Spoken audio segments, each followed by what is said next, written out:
Olá, saudações. Quero indicar também esse meu livro de contabilidade e seus históricos, porque tem um conteúdo bastante interessante.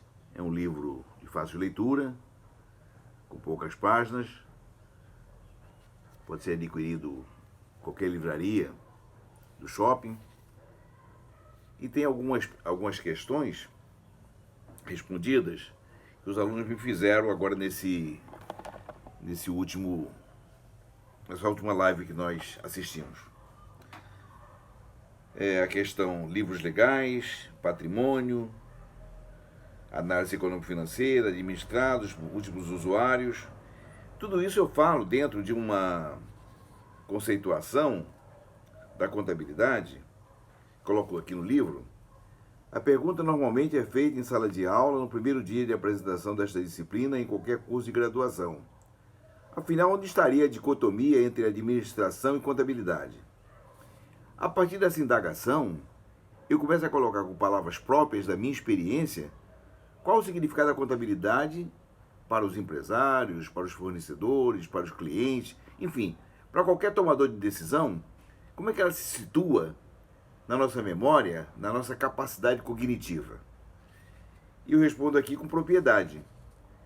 É um conjunto ordenado de conhecimentos que visam controlar o patrimônio das entidades, com obediência dos princípios fundamentais, registrando fatos administrativos em livros legais, gerando relatórios necessários que possibilitem a análise econômico-financeira dos administradores e a tomada de decisão de múltiplos usuários.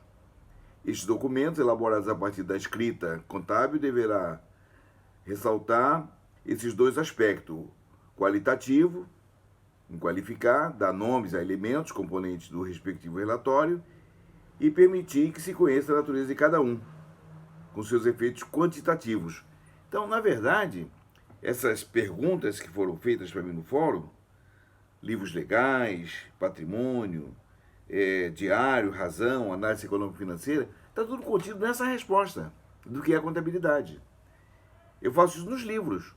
Quando eu escrevo um livro e começo a falar sobre a contabilidade, mas não digo que somente é uma ciência, somente uma arte. Eu coloco a coisa de uma forma bem ampliada, para que o aluno, a partir dali, ele apanhe fragmentos e vá contextualizando a sua própria interpretação. Outras palavras que surgiram lá como dúvida, essa já gostaria de falar num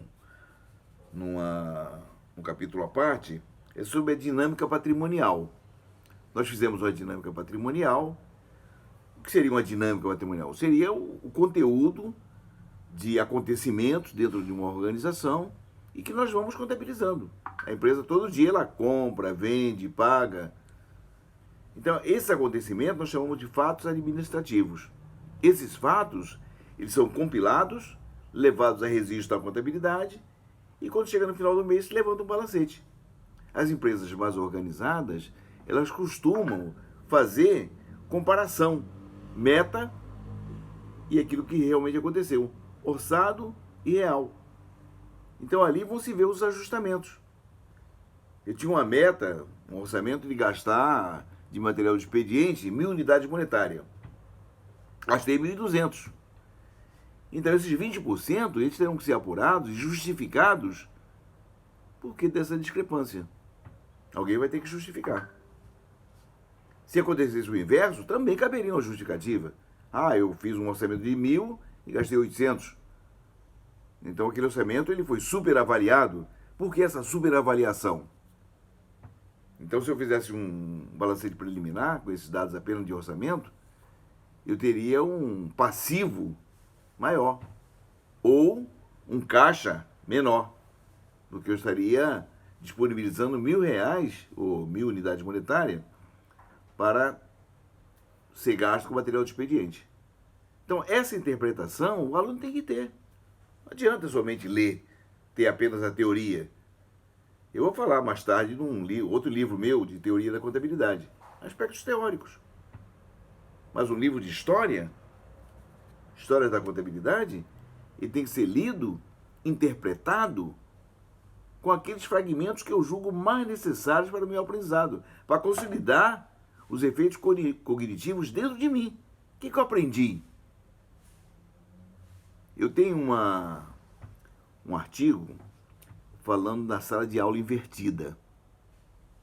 Ou seja, o que está acontecendo aqui agora? Eu estou mostrando a vocês capítulos do meu livro, respondendo algumas indagações, e vocês estão absorvendo. Isso feito de forma inversa.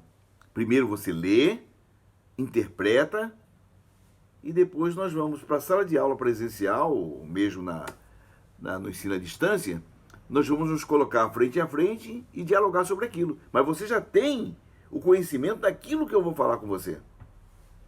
Nós vamos invertendo as posições. Isso é moderno? Não, isso existe em muitos países da Europa. E hoje o ensino à distância, cada vez mais disseminado no país, na graça de Deus, aqueles que se mostravam contrariados ao ensino à distância, por que somente a internet, porque não é olho no olho, Deus mudou. A pandemia está aí, mas está mostrando isso. Quantas plataformas boas, mas também o contrário, quantas aulas ruins. Às vezes acontece também. Professores estão despreparados, foram pegos de surpresa, não sei mexer em Excel, não sei mexer em PowerPoint, não sei mais o que, não sei mexer nisso. Só entende de Zap e de Facebook. Aí complica, né? Aí complica. Um dia um colega me ligou, muito mais novo do que eu, um nativo digital considerado por mim, me perguntando, como é que eu faço um diagrama em PowerPoint? Facílimo. Tive essa chance, eu, imigrante digital, mostrar ou ensinar um nativo digital como se faz um gráfico. Então, a folha de pagamento nós vamos falar mais à parte, porque eu quero criar uma folha de pagamento e mostrar a vocês esses três pilares que elas se colocam. O pilar de despesa de salário, o pilar de descontos e valor líquido e o pilar de encargos sociais. Então nós vamos falar isso numa aula à parte, somente sobre folha de pagamento. Ok? Então até a próxima.